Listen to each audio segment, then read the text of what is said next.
अब सेम रावण के साथ ऐसा हुआ। रावण को हर ग्रंथ की नॉलेज थी, हर चीज की नॉलेज थी, परंतु उसने फिर भी सीता माता का अपहरण किया।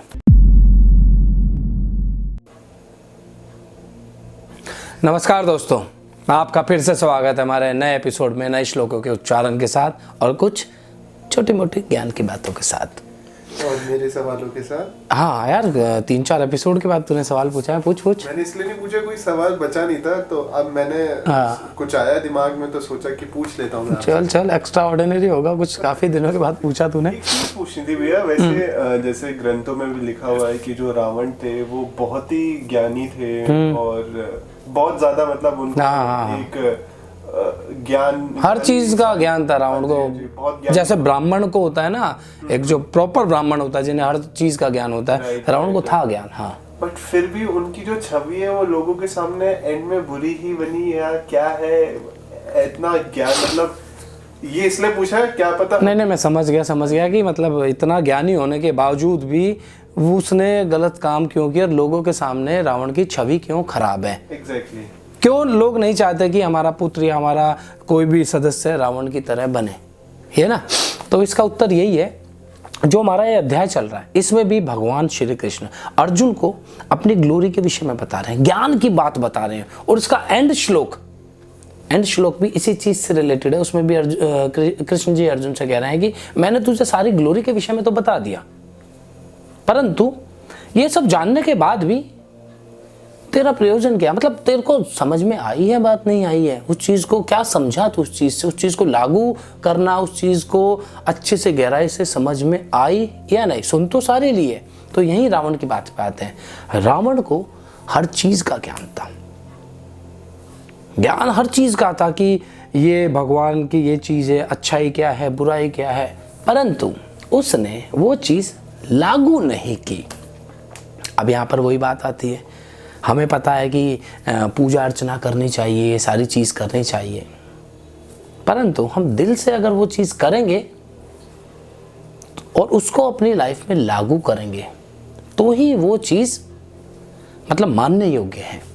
अब मैं बोलूँ कि गंदगी नहीं फैलानी चाहिए, बड़ों के साथ अच्छा बर्ताव करना चाहिए, छोटों के साथ प्यार बनाए रखना चाहिए, इज्जत करनी चाहिए। हाँ, बोलने में तो हर इंसान को पता है ज्ञान की बात, परंतु लागू कितने लोग करते हैं। अब सेम रावण के साथ ऐसा हुआ।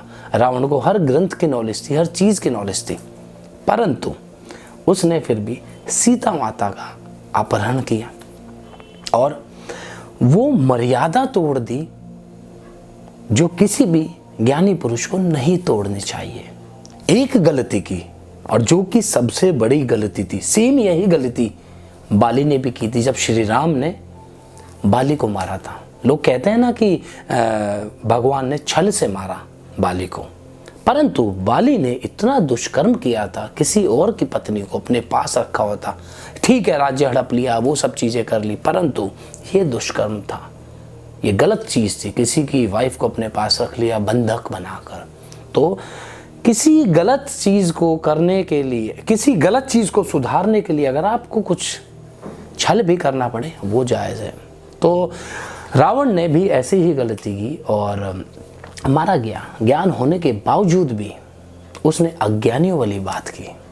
तो भाई साहब, आप पढ़ लें, लिख लें, सारी चीज़ कर लें, अगर उस चीज़ को आप लागू नहीं करते हो अपने जीवन में तो आप अज्ञानी ही कहलाओगे। तो मेरे हिसाब से तो रावण को भले कितनी भी नॉलेज हो, था तो अज्ञानी, क्योंकि उसने एक इतनी बड़ी अज्ञानता की चीज़ कर दी जो उसे नहीं करनी चाहिए थी। तो उसका कहते हैं एक मछली सारे तालाब को गंदा कर देती है। उसने एक ही गलती की, उसने अपनी सारी की सारी ज्ञान वाली चीज़ें व्यर्थ कर दी। तो इसलिए रावण ज्ञानी होने के बावजूद भी लोगों के लिए रावण की छवि बुरी ही है। कोई नहीं चाहता कि उसका पुत्र या उस हमारे से रिलेटेड कोई भी व्यक्ति रावण जैसी सोच का हो या रावण जैसा हो। तो इसलिए रावण की छवि बुरी है। तो बढ़ते हैं श्लोकों के उच्चारण की ओर अभी, ठीक है। तो बढ़ते हैं श्लोक नंबर 38 की ओर।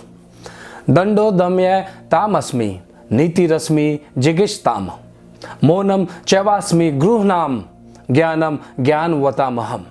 इसका भावार्थ है, कृष्ण जी कहते हैं कि मैं दमन करने वालों का दंड अर्थात दमन करने वालों की शक्ति हूँ। अब दमन कौन है? जो रूलर्स होते हैं, वो जैसे किसी कंट्री पे अटैक कर रहे हैं या किसी के ऊपर भी अपनी पावर के थ्रू अटैक कर रहे हैं, उनकी पावर, उनकी शक्ति मैं हूँ। और जीतने वालों की इच्छा शक्ति भी मैं हूँ। अगर हम किसी काम को करना चाहते हैं दिल से और उस चीज़ में जीत हासिल करना चाहते हैं, वो जीतने वाली इच्छा शक्ति भी मैं हूँ। गुप्त रखने योग्य भावों का रक्षक। किसी चीज़ को हम गुप्त या सीक्रेट रखना चाहते हैं, जो भाव होता है ना, मौन रहने का भाव, वो भाव मैं हूँ। और ज्ञान वालों का तत्व ज्ञान मैं हूँ। अब किसी भी चीज़ की ज्ञान है, जो उसका तत्व ज्ञान है, वो मैं हूँ।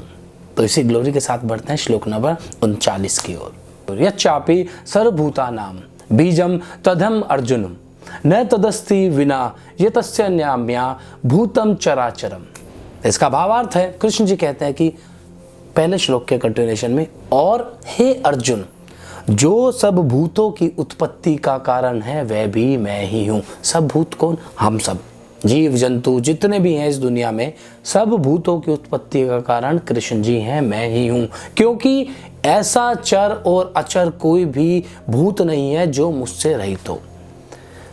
भाई, जो भी जीव जंतु हैं, चलने वाले, फिरने वाले, पेड़ पौधे हो गए, उनके अंदर भी तो क्या कहते हैं पेड़ पौधे हो गए, उनके अंदर भी तो जीवन है। तो जो चलने वाले हैं, चर हैं, अचर हैं, जितने भी जीव जंतु हैं, सब के अंदर मैं ही हूँ। विदाउट माई एग्जिस्टेंस कुछ भी नहीं है इस दुनिया में, तो सबके अंदर मैं ही विद्यमान हूँ। तो बढ़ते हैं इसी ग्लोरी के साथ श्लोक नंबर 40 की ओर। नान्तो अस्मि। तो बढ़ते हैं श्लोक नंबर 40 की ओर। नान्तो अस्ति मम दिव्यानाम विभूतिनाम परंतप ऐशे तु देशोतः प्रोक्तो विभूते विस्तरौ मया। इसका भावार्थ है, कृष्ण जी कहते हैं कि हे परंतप अर्जुन, मेरी दिव्य विभूतियों का कोई अंत नहीं है। जो भी मेरी ये ग्लोरी है, जो भी मेरा ये कहते हैं कि जादू है, जादू किसी भी में ले सकते हो, जो भी मेरा ये सब जगह विभूति फैली हुई है, मैं अपनी विभूतियों का विस्तार केवल तेरे लिए एक देश से अर्थात संक्षेप से कहा है। क्या कह रहे हैं कि मेरी यहाँ विभूतियों का कोई भी अंत नहीं है, बस मैंने केवल तेरे लिए अपनी विभूतियों को स्टेप बाय स्टेप शुरू से संक्षेप में कहा है। तो इसी के कंटिन्यूशन में क्या कहते हैं, बढ़ते हैं श्लोक नंबर 41 की ओर। यद्यद्वि भूति मत सत्वम श्री मधुर्जित मेववा तत्व देवाव गच्छ त्वम म तेजो अच्छ संभवम। ये हो गया श्लोक नंबर 41। 42 भी मैं इसी के साथ उच्चारण करूंगा क्योंकि दोनों का अर्थ एक साथ जुड़ा हुआ है। अथवा बहु नैतेन किम ज्ञातेन तवार्जुन विष्ट भया मिदम कृतस्न में कांचेन स्थितो जगत। इसका भावार्थ ये है, कृष्ण जी कहते हैं जो भी विभूति अर्थात ऐश्वर्य से युक्त, कांति से युक्त और शक्ति से युक्त वस्तु है, उसको तू मेरे तेज के अंश से ही अभिव्यक्ति जान। कहते हैं कि जितनी भी इस संसार में ग्लोरी है, ग्लोरियस चीजें हैं, जितनी भी पावरफुल चीजें हैं, जितनी भी ब्रिलियंट चीजें हैं इस दुनिया में, संसार में, सब मेरे ही तेज के अंश की वजह से विद्यमान है। और यहाँ कंटिन्यूशन में आते हैं 42वें श्लोक पे। जितनी भी ये सारी चीजें हैं, तू मेरे ही अंश की अभिव्यक्ति जान।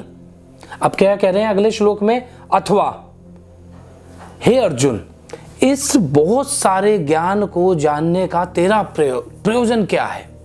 पहले में तो बोला उन्होंने इस चीज को तू जान, अदरवाइज, यहां पर अथवा वो आ रहा है कि अदरवाइज हे अर्जुन, इस बहुत सारे ज्ञान को जानने का तेरा क्या प्रयोजन है। अगर तू इन सब चीजों में मेरे को विद्यमान नहीं मानेगा तो तेरा कोई भी प्रयोजन नहीं है इस सारे ज्ञान को जानने का। मैं इस संपूर्ण जगत को अपनी योग शक्ति के एक अंश मात्र से ही धारण करके स्थित हूं। कह रहे हैं कि जो टोटल एंटायर यूनिवर्स है ना, वो केवल मेरे एक फ्रैक्शन, मेरी योगिक पावर के एक फ्रैक्शन से ही बना हुआ है। मेरे एक छोटे से अंश से ही ये पूरी की पूरी ब्रह्मांड, पूरा ब्रह्मांड की एक एक चीज स्थित है। तो इस दोनों श्लोकों का अर्थ यही है कि तू उस ज्ञान को जान, उस अभिव्यक्ति को जान। अगर तू नहीं जानेगा कि मैं सब में विद्यमान हूं, तो तेरा इस सारे ज्ञान को जानने का क्या प्रयोजन होता है। तो दोस्तों, मेरे ख्याल से आपको इस बात को समझ में आया होगा। भगवान की जो भी हमारी ग्लोरी है वो भगवान ने अपने मुख से इसमें वृतांत में बताई है, स्टेप बाय स्टेप सारी की सारी चीज़ें। हाँ, तो दोस्तों, ये अच्छे से भगवान ने स्टेप बाय स्टेप अपने मुख से अपने ग्लोरी के विषय में बताया। और एंड में ये हमारा ये अध्याय संपूर्ण हो चुका है, अध्याय 10। तो एंड के श्लोकों में भी श्री कृष्ण ने कहा है अर्जुन से कि मैं सभी जगह विद्यमान हूँ। अगर तू इस ज्ञान को भी मतलब जानने के बाद भी नहीं समझ पाएगा तो क्या प्रयोजन है तेरा, वेस्ट ही जाएंगी सारी चीज़ें। तो इसके बाद देखते हैं अध्याय नंबर 11 में अर्जुन क्या उत्तर देते हैं श्री कृष्ण को। उस उत्तर को जानने के लिए बढ़ेंगे उस उत्तर को जानने के लिए बढ़ेंगे अध्याय नंबर 11 की ओर, श्लोक नंबर 1, जो कि अर्जुन से स्टार्ट है और अर्जुन क्या उत्तर देते हैं उस विषय में। तो दोस्तों, आज के लिए इतना ही। कल मिलेंगे नए अध्याय के साथ, नए श्लोक के साथ और कुछ ज्ञान की बातों के साथ। तब तक के लिए राधे राधे।